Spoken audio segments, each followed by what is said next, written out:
কবজিবিহীন এক হাত, অথচ সেই হাতেই ভাঙেন ইট পাথর। অবিশ্বাস্য মনে হলেও এটাই বাস্তবতা। কুষ্টিয়ার খোকসা উপজেলার শামীম হোসেন জন্ম থেকেই এক হাতের কবজি ছাড়া, তবুও সেই হাতই আজ তার জীবনের সবচেয়ে বড় শক্তি।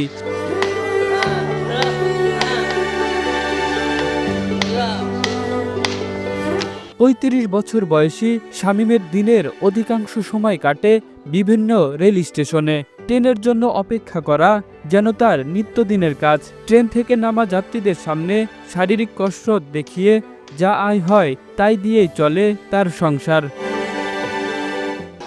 আমি ছোটকালের চেয়ে মাটি গাড়া করতাম, আর কলা গাছ ভাঙতাম, কাঁচা কাঁঠাল ভাঙতাম, তারপরে যা মাটি গাড়া করতাম, নীল পাথর ভাঙতাম, মানে এইটা ইট ভাঙতাম।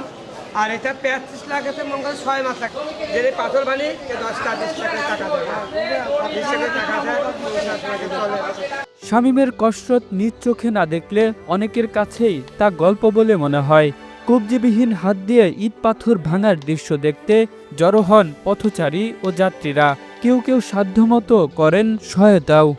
জন্মলগ্ন থেকেই ওনাকে আমি দেখেছি এই স্টেশনে। বিভিন্ন যাত্রীবাহী গাড়ি যখন আসে তখন দেখেছি এই পাথর, যে পাথর হাতুড় বাটাল দিয়ে যাকে ভাঙা যায় না, তার এই প্রতিবন্ধী হাতটা দিয়ে সেই পাথর ভাইকে প্রমাণ করছে তার আল্লাহর ঐশিক শক্তি তার মধ্যে নিহিত রয়েছে, যার মাধ্যমে সেই পাথর ভেঙে প্রমাণ করতেছে যে তার আল্লাহ তার এই পাথর ভাঙা এবং তার বিভিন্ন রকম দৈহিক, মানসিক এবং শারীরিক শক্তি আল্লাহ তার মধ্যে নিহিত করেছেন। কবজাটা আছে, ওইটা দিয়ে হচ্ছে ভাঙে, খোয়া ভাঙে দেখা যায়। তো অসহায় একটা ছেলে, তার জন্য আপনারা যদি সাহায্য মাহায্য করেন ও চলতে পারেন। সবাই 10 জনে 5-10 টাকা ওরা একটু সংসার এখন কষ্ট করে চলে। আমরা দীর্ঘদিন যাবৎ দেখছি, অনেক বছর যাবতই এখানে সেই রেল স্টেশনের আশেপাশে মানুষের মনোরঞ্জন করার জন্য কিন্তু এই পাথরটা ভাঙে এবং যে যা পারে 5-10 টাকা করে দেয়। এইভাবে কিন্তু তার সংসারটা চলে।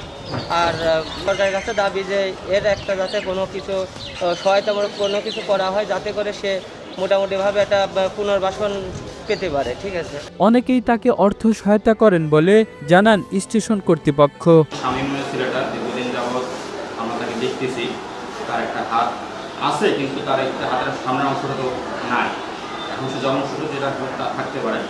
তো সেই ছেলেটা প্রতিনিয়তই প্রায় রেল স্টেশনে আমাদের এইখানে আসে এবং বিভিন্ন স্টেশনে সে ঘোরাফেরা করে, মানুষকে সে আনন্দ দেয় একটার মাধ্যমে, সেটা হচ্ছে পাথর ভাঙা, যা আমাদের সুস্থ যারা সবল আছে আমরা তাদের দ্বারা সম্ভব না। কিন্তু সেটা আল্লাহ তাআলা তার অতি প্রতিভা দিয়েছে বিধায় সে তার এই ভাঙা হাত দিয়ে বা তার কবজি নাই, সেই কবজিবিহীন হাত দিয়ে সে মানুষকে আনন্দ দিচ্ছে পাথর ভেঙে। সেটা অনেকে দেখা যাচ্ছে আনন্দভাবে নিচ্ছে, অনেকে মানবতা হিসাবে নিচ্ছে। এর মাধ্যমে সে মানুষের থেকে কিছুটা সাহায্য পাচ্ছে, সে সাহায্য নিয়ে সে চলতেছে এবং মাঝে মাঝে সে ব্যবসা বাণিজ্য করতেছে। তাই আল্লাহ তাআলা তাকে একটা প্রতিভা দিয়েছে যে এই জিনিসটা করার জন্য, যা আমাদের সুস্থ মানুষের পক্ষে সম্ভব না। এক হাত কবজিবিহীন হওয়ায় কোনো স্থায়ী কাজে নেওয়া হয় না তাকে। ভিক্ষা করাও তার পক্ষে সম্ভব নয়। জীবনের সমস্ত ভার তাই এসে পড়ে সেই কবজিহীন হাতটির উপরই। এই হাতই শামীমের বেঁচে থাকার একমাত্র অবলম্বন।